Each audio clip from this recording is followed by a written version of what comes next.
بچگی وقتی بازی کال آف دیوتی و بتلفیلد رو پلی میدادم، همیشه توی این بازی یه لپتاپی رو در می آورد، 4 تا دکمه میزد، فلان جا موشک میخورد.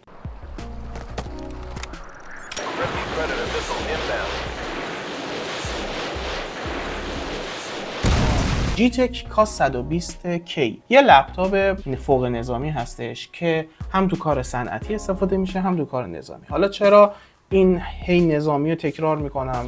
چون چند تا دلیل خیلی خاص داره. توی اولین نگاه که این لپتاپ رو میبینید که شبیه کیف سامسون دسته داره، خیلی راحت میتونید جابجاش بکنید و یه لپتاپ خیلی یوغور و خیلی استایل جنگی داره. این لپتاپ وقتی رسید دستم حداقل 1 ساعت و 40 دقیقه داشتم باهاش برمیرفتم ببینم آپشن چقدر داره. لپتاپ قدیمی نیست. این لپتاپ برای سال 2023 هستش. اول یه نکته بگم، به این نمیگن لپتاپ، اسمش چیز دیگه ایه. به این میگن تبلت نظامی که لپتاپ هم هستش. خیلی سنگینه، 1.8 کیلوگرم وزنشه. پردازنده i5 یا i7 نسل 8 رو داره. 16 گیگابایت تا 24 گیگابایت رم داره. DDR4 هم هستش. گرافیک اینتل داره که گرافیک آنبورد حساب میشه و 512 گیگابایت SSD M2 داره. صفحه نمایش 12.5 اینچ فول اچ دی داره. علاوه بر نور آفتاب، اشعه‌های دیگه‌ای هم بخواد بزنه، نور بیشتر از نور آفتاب هم بخواد شما رو اذیت بکنه، این صفحه نمایش براتون وضوحش کامله. وای فای نسل 6 داره، بلوتوث نسل 5 داره، کیبورد مکانیکال داره، 2 تا دوربین داره، دوربین پشت و دوربین سلفی. دوربین پشت 8 مگاپیکسل، دوربین سلفی 2 مگاپیکسل. خب اینا یه سخت افزار خیلی بروز و مدرن داره. اوکی.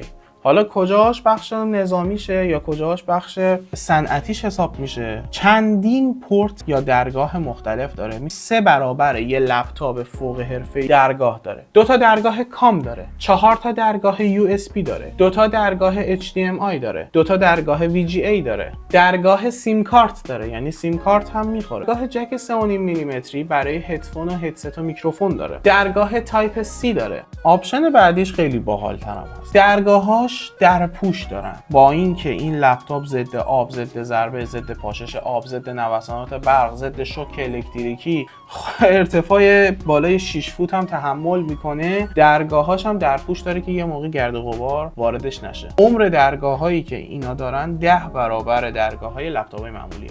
این لپتاپ یه باتری نداره، 2 تا باتری داره و نکته جالبش اینه که این 2 تا باتری که هر کدومش 12 ساعت شارژ دهی برای شما داره. 12 ساعت هر کدوم از باتری ها، یعنی حتی اگر یک باتری خراب شد مهم نیست، اون یکی باتری 12 ساعت شارژ براتون نگه میداره. و این باتری ها که این دکمه رو میزنی درصد شارژ تو بدون اینکه لپتاپ رو بخوای روشن کنی نشون میده. با 24 ساعت روشن نگه داشتم و 24 ساعت مداوم کار کردم و 2 سالم از عمرش هم از میگذره. بهتون گفتم صفحه نمایشش لمسیه. صفحه نمایش لمسی هم داره. 2 تا اسپیکر داره در بخش جلویی که صداش فوق العاده است.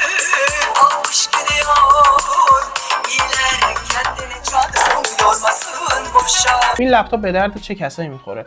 راستی گفتم 180 درجه هم باز میشه لپتاپ.